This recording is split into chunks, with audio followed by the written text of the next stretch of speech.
नमस्कार, बहुत स्वागत है आपका। आप देख रहे हैं राजस्थान स्पेशल। मैं हूं आपके साथ नेहा दुबे। बुलेटिन की शुरुआत करेंगे इस वक्त की बड़ी खबर के साथ। इस वक्त की बड़ी खबर जयपुर से आ रही है। जयपुर में डॉक्टर्स का प्रदर्शन लगातार जारी है। राइट टू हेल्थ कानून के खिलाफ प्रदर्शन है। अजमेर में भी JLN हॉस्पिटल के डॉक्टर्स प्रदर्शन पर है। लाठीचार्ज का विरोध किया जा रहा है। रेजिडेंट डॉक्टर्स स्ट्राइक पर उतर चुके हैं। इस वक्त की बड़ी और अहम खबर हम आपको बताते हैं। मुद्दा दरअसल यही है, राइट टू हेल्थ कानून के खिलाफ ये प्रदर्शन यहाँ पर डॉक्टर्स का देखा जा रहा है। साफ तौर पर लाठीचार्ज का विरोध किया जा रहा है कि लाठीचार्ज नहीं होना चाहिए। डॉक्टर्स, जो रेजिडेंट डॉक्टर्स हैं, वो लगातार अपनी मांगों के अपनी मांगों को लेकर लामबंद नजर आ रहे हैं।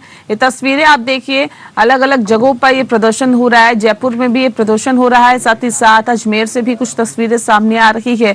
अजमेर में भी JLN हॉस्पिटल के डॉक्टर्स जो हैं वो प्रदर्शन कर रहे हैं। ये तस्वीरें बता रही है डॉक्टर्स के ऊपर लाठीचार्ज किया जा रहा है, लाठी भांजी जा रही है, जिसका विरोध भी ये डॉक्टर्स कर रहे हैं, क्योंकि इनका कहना है कि देखिए हम लोगों के हेल्थ के साथ खड़े रहते हैं, उनके हेल्थ को ठीक करते हैं, उनके स्वास्थ्य को ठीक करते हैं, और हम पर इस तरह से लाठी बरसाना ये कहाँ तक उचित है। और कुछ तस्वीरें जो हैं वो ये बता रही है कि कैसे लोग जो है वो परेशान है। ये डॉक्टर्स परेशान है। देखिए, बैरिकेड्स गिर गए, ऐसे लोगों पर लाठियां, इस डॉक्टर्स पर लाठियां भाजी जा रही है। रेजिडेंट डॉक्टर ये बताए जा रहे हैं। राइट टू हेल्थ कानून के खिलाफ ये प्रदर्शन लगातार जारी है। अलग अलग जगहों से जो तस्वीरें आ रही है वो बता रही है कि अलग अलग जगहों पर जो डॉक्टर्स है वो सड़कों पर उतर चुके हैं, सरकार के खिलाफ लामबंद नजर आ रही हैं, अपनी मांगों को प्रमुखता से उठा रहे हैं। और ये देखिए, बताने की कोशिश की देखिए किस तरह से जो पुलिस है वो प्रताड़ित कर रही है। पुलिस जो है वो लाठियां भाज रही हैं, जिस वजह से कुछ डॉक्टर्स के कपड़े तक फट गए हैं। तो रूप नारायण सवरिया इस पूरी खबर पर ज्यादा जानकारी के साथ हमारे संवाददाता सीधे फोन लाइन पे जुड़ गए हैं। रूप नारायण, जानना चाहेंगे आपसे फिलहाल किस तरह की स्थिति बनी हुई है? मैं यहाँ बताना चाहूंगा कि राइट टू हेल्थ बिल को लेकर जो निजी अस्पताल थे उनके डॉक्टर्स ने कल विधानसभा घेराव का कार्यक्रम किया था। उस पे विधानसभा तक पहुंचने से पहले पुलिस ने लाठीचार्ज किया था, और लाठीचार्ज के बाद जो है आज रेजिडेंट डॉक्टर जो राजस्थान के हैं उन्होंने इन डॉक्टरों पे जो हुआ लाठीचार्ज हुआ उसके फेवर में, उनके समर्थन में अपना काम छोड़ दिया है और वो भी विरोध में उतर गए हैं। विरोध में उतरने के बाद यहाँ स्थिति है कि कल जो बात हुई, डॉक्टरों से बात हुई थी, डॉक्टरों का एक प्रतिनिधिमंडल मंत्री से भी मिला है, मंत्री प्रसाद लाल मीणा से, और उन्होंने स्पष्ट शब्दों में कहा डॉक्टरों ने कि इस बिल को वापस लिया जाए, इससे नीचे हम कतई नहीं मानेंगे। और प्रसाद लाल से इतनी बात करके वो डॉक्टर के जो 5 व्यक्तियों का प्रतिनिधिमंडल गया था वो वापस उठ के आ गया। और ऐसे हालात में जो आज के जो हालात बन रहे हैं राजस्थान में, जयपुर की खासकर बात करूं कि जयपुर के हॉस्पिटल में जो रेजिडेंट डॉक्टर थे जिनके भरोसे हॉस्पिटल सारे चल रहे थे, वो डॉक्टर आज वहां पे सीट पे नहीं, वो काम नहीं कर रहे हैं। तो आम जनता को और मरीजों को जो बीमार वहां भर्ती है या फिर जो दिखाने आउटडोर में आ रहे हैं उनको बड़ी परेशानियों का सामना करना पड़ रहा है। हालात ये है कि वो एक दूसरे से पूछताछ करते फिर रहे हैं हॉस्पिटलों में कि कहाँ जाएं, क्या करें, किसको क्या बताएं, क्योंकि डॉक्टर ना होने की वजह से उनको बड़ी प्रॉब्लम हो रही है। जी, बहुत शुक्रिया आपका रूप नारायण, तमाम जानकारी हम तक पहुंचाने के लिए। तो आपको बता दें कि कल विधानसभा का घेराव करने के लिए डॉक्टर्स निकले थे और तभी लाठियां भांजी गई थी। इसके बाद अब आज उन लाठी जो भांजी गई थी उसका विरोध रेजिडेंट डॉक्टर कर रहे हैं। और ये तस्वीरें ये बता रही है कि किस तरह से डॉक्टर्स को रोका गया, डॉक्टर्स को आगे नहीं जाने दिया गया, और जो तमाम डॉक्टर्स हैं वो लगातार प्रदर्शन कर रहे थे और राइट टू हेल्थ बिल जो है उसका लगातार विरोध कर रहे थे, सरकार के खिलाफ लामबंद नजर आ रहे थे। लेकिन आज जो प्रदर्शन हुआ, वो जो लाठियां बांधी गई उसके खिलाफ ये प्रदर्शन हुआ। इनका कहना है कि हम लोगों की सेहत का ख्याल रखते हैं, हम लोगों को सही करते हैं, स्वस्थ रखते हैं, लेकिन उसके बावजूद हम लोगों की नहीं सुनी जाती और हम लोगों को लाठियों हमें खिलाई जाती है और लाठियां हम पे बरसाई जाती है, जो कतई उचित नहीं है।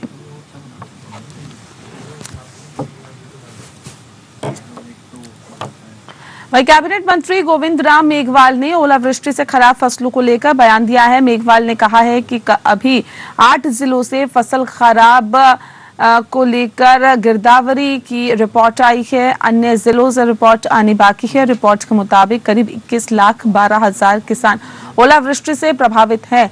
फसल कटने के बाद खराब होने पर प्रधानमंत्री किसान बीमा योजना के तहत मुआवजा दिया जाएगा। पिछले 4 साल में 18,000 करोड़ रुपए हमारी सरकार ने किसानों को दिए हैं। विपक्ष केवल हल्ला मचाने का काम कर रहा है। जल्द से जल्द किसानों को मुआवजा देने का काम किया जाएगा। इस दौरान गोविंद राम मेघवाल ने विपक्ष पर भी आरोप लगाया। गोविंद राम मेघवाल ने कहा है कि उपनेता प्रतिपक्ष राजेंद्र राठौर सदन में कहते हैं कि सरकार ने प्रशासनिक अधिकारियों को 33% से कम खराबा दिखाने के आदेश दिए हैं। गोविंद राम मेघवाल ने कहा है कि मुझे बड़ा दुख होता है, बीजेपी किसानों के नाम पर राजनीति कर रही है। मुख्यमंत्री अशोक गहलोत ने जनता को विकास की बरसात दी है।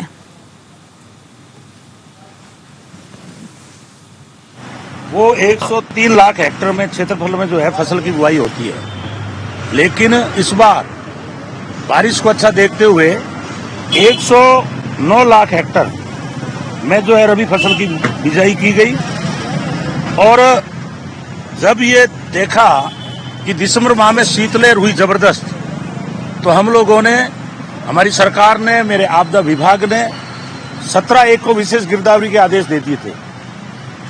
क्योंकि जो नॉर्मल होती है वो फरवरी से लेकर 5 मार्च तक की गिरदावरी होती है, इसलिए हमारी सरकार ने किसानों की समस्या को देखते हुए शीतलहर और पाले को 17/1 को गिरदावरी जारी कर दी। उसके अनुसार हमारी जो है 8 जिलों के अंदर जिलों में रिपोर्ट आई है कि खराबा हुआ है। 2 जिलों की रिपोर्ट आनी बाकी है। पूरे 10 जिलों में खराबा हुआ है। और उसके बाद फिर हुई ओलावृष्टि, उसकी गिरदावरी की 30/1 को। उसके अंदर भी कोटा और उदयपुर 2 जिलों के अंदर ओलावृष्टि हुई है। और अभी फिर तीसरी गिरदावरी, फिर बारिश हुई, ओलावृष्टि हुई, तो 8/3 को फिर विशेष गिरदावरी की, जिसके अंदर भी कोटा की रिपोर्ट आ चुकी है। टोटल अभी तक 21,12,000 किसान इससे प्रभावित हुए हैं, जिसके अंदर 8 जिलों से रिपोर्ट आ चुकी है। 7D की रिपोर्ट बन रही है जो पटवारी बनाते हैं, और उसके बाद DMIS जो खाता होता है किसान का, रिकॉर्ड पूरे डॉक्यूमेंट देने के बाद प्रत्येक खाते में जो रुपए दिए जाते हैं 2 हेक्टेयर तक आपदा की तरफ से। तो 8 जिलों से गिरदावरी की रिपोर्ट आई है और प्रधानमंत्री की तरफ से भी जो तमाम योजना चलाई गई है उसकी तरफ से भी जो किसान हैं उनको मुआवजा दिया जाएगा। और ज्यादा जानकारी हमें दे रहे हैं रूपनारायण सावरिया, हमारे संवाददाता। रूपनारायण, क्योंकि विधानसभा में भी इस विषय को उठाया गया, और क्या कुछ जानकारी फिलहाल निकल के सामने आ पाई है? चाहूंगा कि ये जो है पिछले दिनों में जो बरसात और ओलावृष्टि राजस्थान में हुई, उससे काफी नुकसान किसानों को हुआ है। और तुरंत ही जैसे ही ये ओलावृष्टि और वो है किसानों के नुकसान की जो बात हुई, उसको देखते हुए राजस्थान सरकार ने तुरंत गिरदावरी के आदेश दिए, क्योंकि खुद मुख्यमंत्री इस मामले को लेकर संवेदनशील है और किसानों के प्रति वो सदैव सजग रहे हैं। इसको लेकर तुरंत उन्होंने गिरदावरी करवाई, राजस्थान सरकार ने गिरदावरी करवा दी। उसके बाद जो रिपोर्ट आया है वो 8 जिलों का आ चुका है, लेकिन अभी 2 जिले बाकी हैं। इनके साथ साथ 10 जिले जो मुख्य तौर पर ओलावृष्टि की चपेट में आया है, उन जिलों के अलावा भी कई छोटे छोटे जगह हैं जहाँ पे ये मामला खराब हुआ है, और वहां से वो रिपोर्ट आ रही है। राजस्थान सरकार का कहना है, उनके मंत्री जो गोविंद राम मेघवाल है, आपका मंत्री, उन्होंने कहा है कि किसानों को जो नुकसान हुआ है उसकी भरपाई के लिए प्रधानमंत्री फसल बीमा योजना है। प्रधानमंत्री फसल बीमा योजना के तहत उनको मुआवजा दिया जाएगा।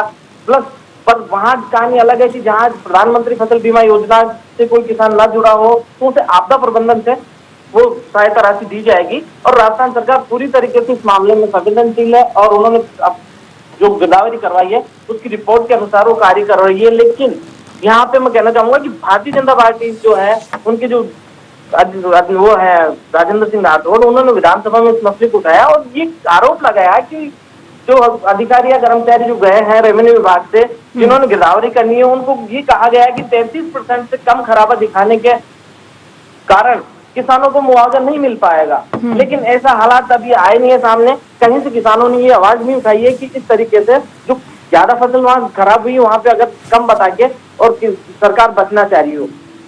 जी चलिए रूपनारायण, आप बने रहिए, अगली खबर पे भी आपसे ताजा अपडेट लेंगे। फिलहाल लेकिन आपको बता दें कि कैबिनेट मंत्री गोविंद राम मेघवाल का बयान सामने आया। ओलावृष्टि से खराब फसलों को लेकर उन्होंने मौजूदा सरकार पर कटाक्ष किया और साथ ही साथ उन्होंने 8 जिलों से गिरदारी की रिपोर्ट सामने आई है इस बात को कहा है और साथ ही साथ इस बात को भी कहा है कि अन्य जिलों से रिपोर्ट आना अभी बाकी है। राजस्थान विधानसभा में मुंडावर विधायक मंजीत धर्मपाल चौधरी ने मुंडावर विधानसभा क्षेत्र में पूर्णतः क्षतिग्रस्त हो चुकी 10 सड़कों के निर्माण के लिए विशेष पैकेज की मांग की और सार्वजनिक निर्माण मंत्री का ध्यान आकर्षित किया है। क्षेत्र की 10 सड़कों की कुल लंबाई 58.38 किलोमीटर और लागत 51.60 करोड़ रुपए होना बताया गया है। विधायक चौधरी ने बोलते हुए कहा कि आपने अलवर जिले में 420 करोड़ रुपए की सड़कें दी, लेकिन विधानसभा क्षेत्र मुंडावर के लिए 1 रुपया सड़क का निर्माण के लिए नहीं दिया। क्या मुंडावर विधानसभा क्षेत्र हरियाणा राज्य में आता है? पिछले 2 सालों में कई बार इन सड़कों के निर्माण के लिए विशेष पैकेज की मांग कर चुकने के बावजूद भेदभाव की नीति के कारण अब मुख्यमंत्री के आखिरी रिप्लाई में इन सड़कों की घोषणा नहीं की गई है, जो दुखद है। 150 सड़कों की घोषणा में मुंडावर की 10 सड़कों के निर्माण की सूची में एक भी नहीं दिया जाना बेहद चिंतनीय है। बीते दिनों सीएम गहलोत ने 19 नए जिलों को बनाने की घोषणा की थी, जिसमें तिजारा या भिवाड़ी को जिला बनाने को लेकर कोई ऐलान नहीं किया गया। इसको लेकर लंबे समय से विधायक संदीप यादव मांग कर रहे थे, लेकिन उनकी इस मांग को पूरा नहीं किया गया। बता दें आपको कि जिससे नाराज विधायक विधानसभा के बाहर धरने पर बैठ गए। इसी को लेकर संदीप यादव से मिलने पहुंचे कैबिनेट मंत्री प्रताप सिंह खाचरियावास ने कहा कि मैंने सरकार के सामने अपनी बात रखी है, लेकिन लगता है कि कमेटी ने सही सर्वे नहीं किया है। जब ग्राम पंचायतों को जिला बना दिया गया तो फिर भिवाड़ी को क्यों नहीं बनाया गया? भिवाड़ी में तो 7 लाख से अधिक लोगों की संख्या है। 12,000 करोड़ सालाना रेवेन्यू भिवाड़ी से आता है।